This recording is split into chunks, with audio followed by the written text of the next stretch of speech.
sometimes we find ourselves challenged. It's going to be a Texan touchdown. Sometimes we find ourselves cornered. And it's 24-0 Houston. But sometimes we find ourselves destined. It's a race, he will win! Kenny Hitchens reads it, now he's going to gun it long. The ball is picked up by Ragland, touchdown! Kansas City got it in the end zone, touchdown! Honey Badger doesn't care! Do something special. One play at a time, do something special.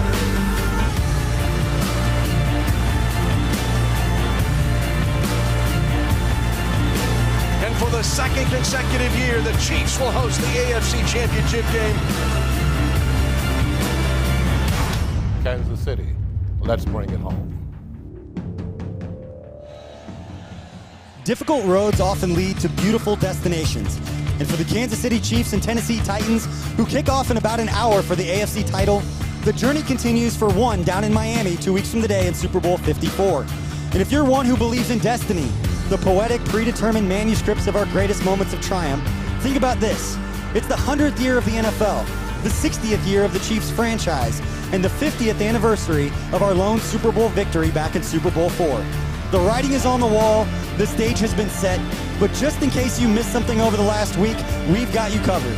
I am BJ Kissel, and this is Shawn Barber, and this is Field Pass, and we appreciate you for tuning in. Over the last few weeks, more than 500,000 of you have tuned into this show to get all the latest news and updates for the Chiefs game, and we appreciate everybody for tuning in. Shawn, it was this time a year ago that everybody was just hoping you could wishing you just snap your fingers and we'd be right back in this moment. That can't be the case. The challenge was different, the journey was different, the obstacles were different, but we're right back to where we wanted to be. Andy Reid had a vision. He set his goal.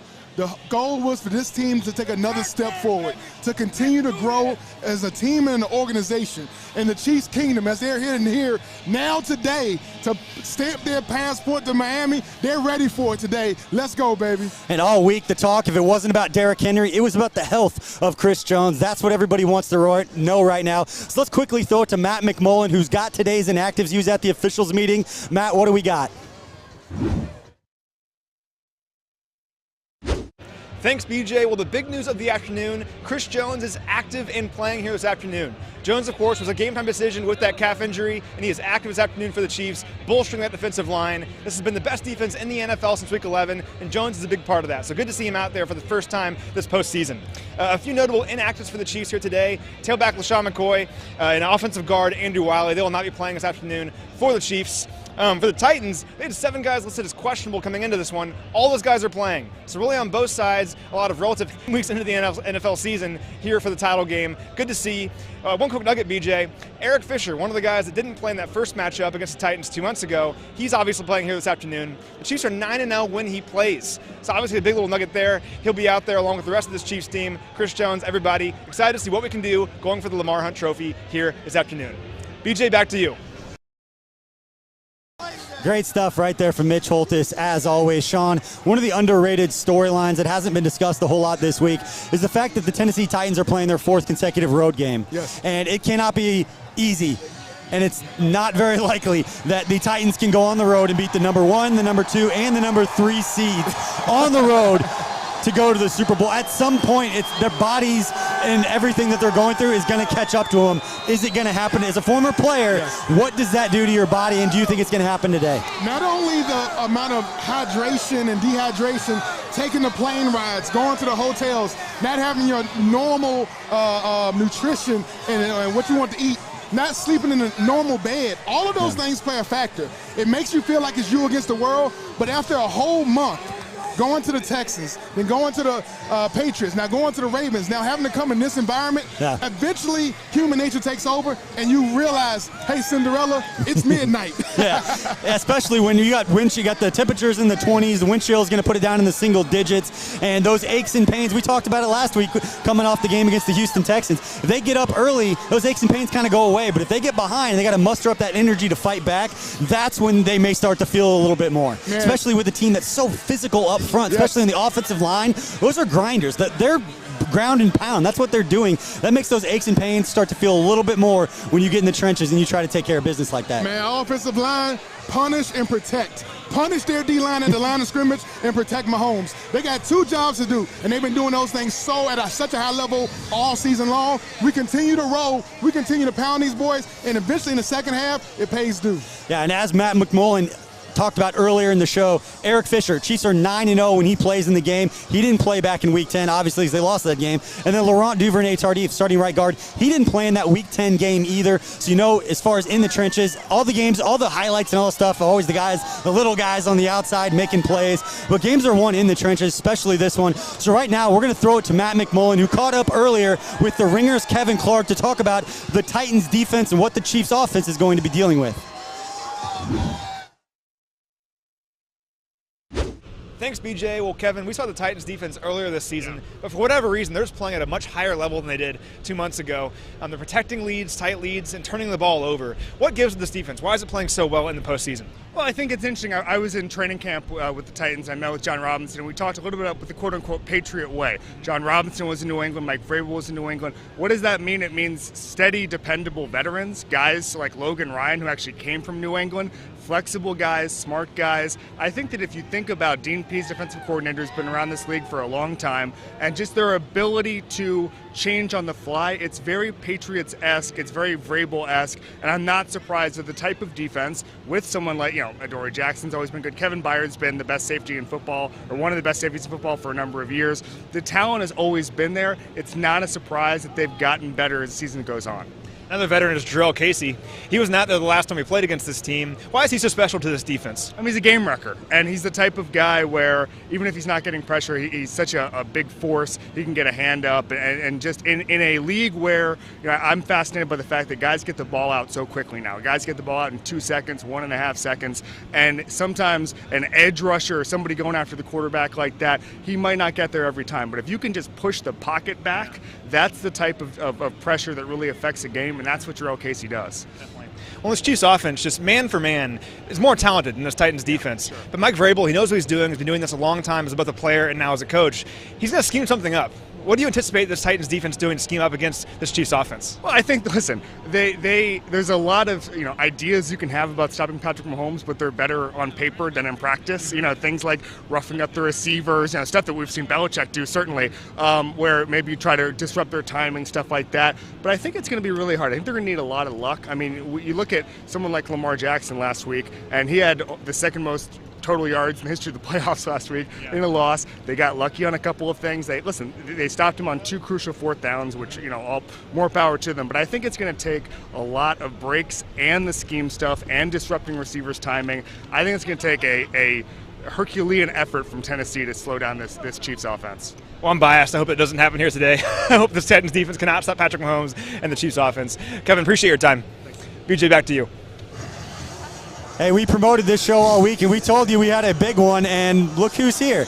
We've got the guy who rushed for more yards than anybody else in franchise history, and the guy who tackled more dudes than anybody else in franchise history, talking Jamal Charles, Derek Johnson. And guys, the first thing I want to ask, we've spent time together. I've asked you about what it's meant to you to play here. You guys signed the one-day contracts. You've gone it all. But now that you're down here on the field for a game like this, you see the 56 jerseys, you see the 25 jerseys. Just when you think back on your career here, what does it mean for you to step into this building and see all the support and still feel it from Chiefs Kingdom? Humble, man. It's an honor just to play here for as long as I did, and able to see this franchise even to be successful to this day as I leave. I'm just a happy guy, and I'm proud that this organization, they're first class to me. Definitely, and when Jamal said it, humble. Humble is the first word you think of when you walk back in this stadium. They give us so much love. So much love. The leading rusher and the guy that tackled the most people. So that's pretty special moment for us. Man, love comes down from the sea of red. But let's talk about the relationship we all have with Andy Reid. Andy Reid, before, when you're at the hotel, the one thing he always says, let your personality show.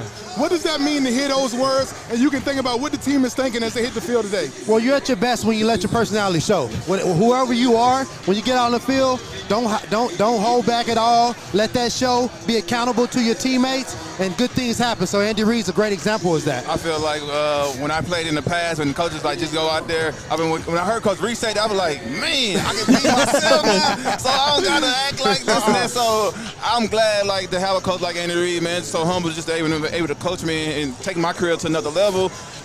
One time out of all season, he came down to Port Arthur and presented my trophy to me that my city gave to me in my hometown. He didn't have to do that, so that's just tell you about a guy like that, man. He's not big. He's humble, and he's got nothing but love for me.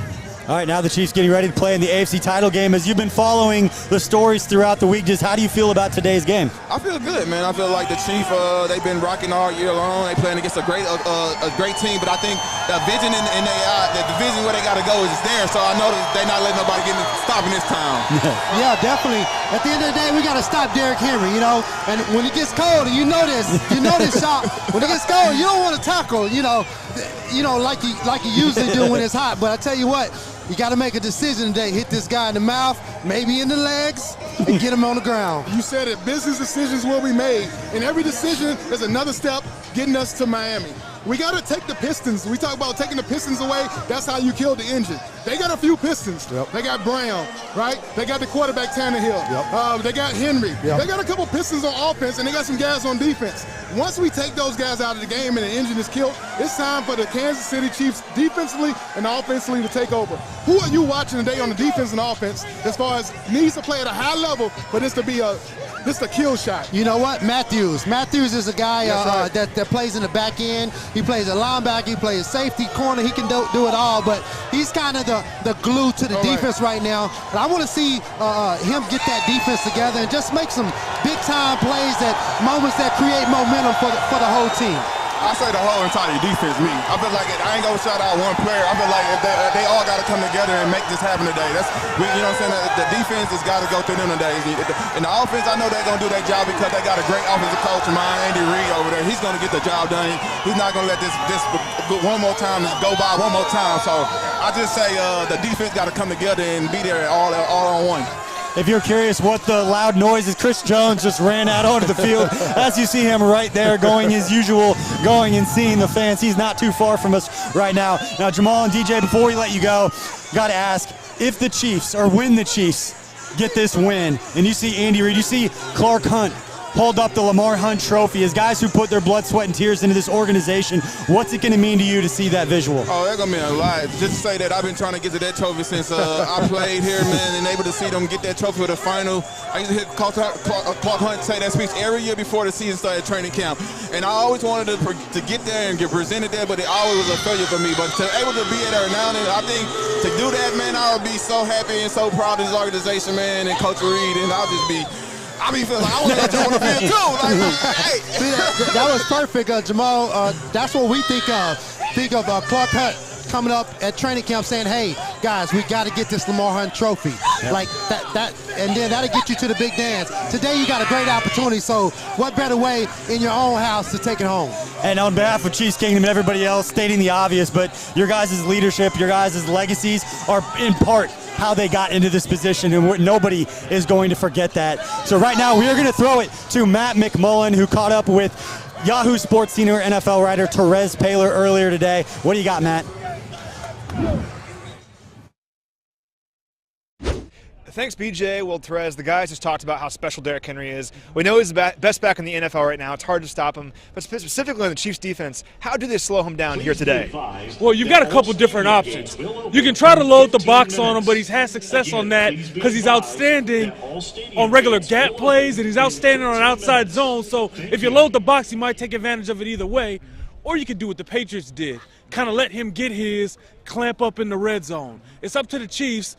All I know is that in certain situations, you're going to have to handle Derrick Henry, and you're going to have to get key stops. One other thing I got to mention here, very important for the Chiefs defense, if you can handle the play action, you got to be able to do it. This team, Tennessee, gets most of their passing yards. They hurt you deep on play action shots. So you got to be disciplined with your eyes, stay in the mix there and anticipate them when you can, be fundamentally sound. If the Chiefs can contain Henry in certain situations, don't get fooled by eye candy on play action, and basically compete. Like, we know these guys compete.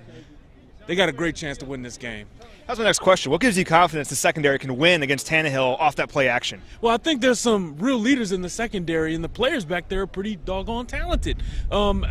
Listen, Tennessee's pretty defined about what they want to do. They tell you who they are based on what they're trying to do. This is not a team that's out here trying to sling it. That's not what they want to do. They want to establish the run and win with the pass off that. So because of that, you got to prioritize what you want to do defensively too.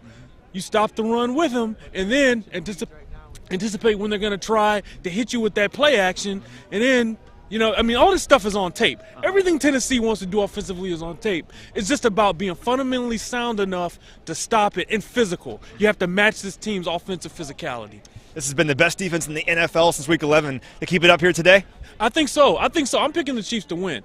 I think they're the better football team, and I think they're tired of hearing about Derrick Henry defensively. I do. Look, Henry's a great football player, but that's all this talk has been about this week, how great he is. I'll also tell you this. The fact the Chiefs lost to this team a couple months ago is a reminder they can be beaten by them. So they have every reason in the world to come out here and compete. And I know the Titans are going to pull the nobody believed in us card, but the Chiefs will be able to kind of do the same thing because they lost to this Titans team 2 months ago, and all everyone's talking about is Derrick Henry. The People's Champ has confidence in the Chiefs defense here today, which means I do too. BJ, back to you. All right, good stuff as always from Therese Paylor, and we appreciate that, Matt. And Shawn, one of the things that caught wind earlier this week, or just a few days ago, was James Palmer from NFL Network reported basically his conversation with Frank Clark, talking about how he didn't think it was difficult to tackle Derrick Henry. And anybody who's ever spent time around Frank Clark should not be surprised at that statement. This guy has been like this from the beginning. I'll never forget, Shawn, first day of OTAs. First time he was out there on his teammates competing against this record-breaking Chiefs offense, the reigning MVP and Patrick Mahomes. He's a new guy. You don't know how he's going to feel his way into it. They get a rep, the defense wins a rep, and he's screaming at Mahomes in the offense, this ain't last year, with another word that I can't use on this family-friendly program. If that gives you any insight as to how Frank Clark, the reason he's one of the best in the league is he has that mindset. He has that mindset because he's one of the best in the league. As a former defensive guy, you saw the comments. What did you think about that? Man, Frank Clark wasn't here to change a defense that was already here. They didn't bring him as an addition. They scrapped it. They brought Coach Spags in, allow him to change everything. And Frank wanted to be known from day one. This is not last year. We're setting a whole new tempo, a whole new demand, accountability from top down. This team, this defense is going to go out and hunt. They're going to hunt as a pack. And no man, Derrick Henry, don't matter who you are, no man gets away from this pack. Do you need me to put a pad on? You're going to hit something. You know I am. You do this every time. I knew we started talking about Derrick Henry, the former linebacker, was going to lose his mind. Anyway, let's praise it. Let's talk about Derrick Henry. The last meeting, we give him his respect. 188 yards, 2 touchdowns the last meeting. I'll say Titans fans would take those numbers. Chiefs fans would probably take those numbers because it was the same thing he did in Week 10, and it still took the Chiefs fumbling. It still took special teams errors for the Titans to pull out that win. Chiefs play a clean game. We don't know if they can play that clean game, but if they do, it doesn't matter if he gets 188 yards and 2 touchdowns because we saw it before.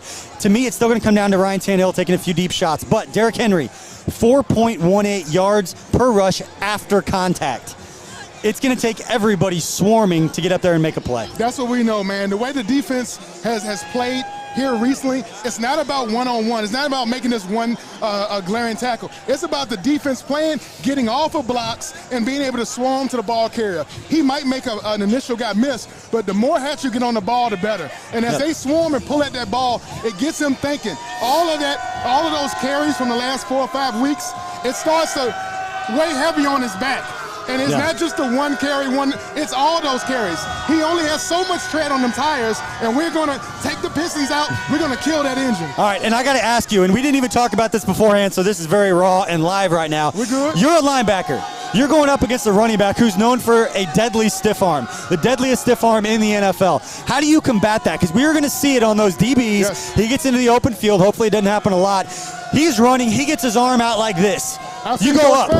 Expose those ribs. Part of your running motion as I go to attack you. If I'm leading with my head, it allows you to stiff arm me. With my running motion, I'm uppercutting, or I'm running and I'm chopping down as I wrap you up. It's always a defensive concept. Coach Spags spends so much time teaching fundamental tackling, and that's part of the fundamentals. Yeah. No matter who you are, when you come in to make that tackle, you're ready for that stiff arm. You want to run through them. You want to attack the ball, attack those pistons, and swarm to that ball. And as much credit as Derrick Henry is given, we got to give credit to the guys up front as well. Taylor Lewan, the left tackle, and Jack Conklin, their right tackle. According to Pro Football Focus, the two best road grading offensive tackles in this league. So we know that the Titans love to go outside zone.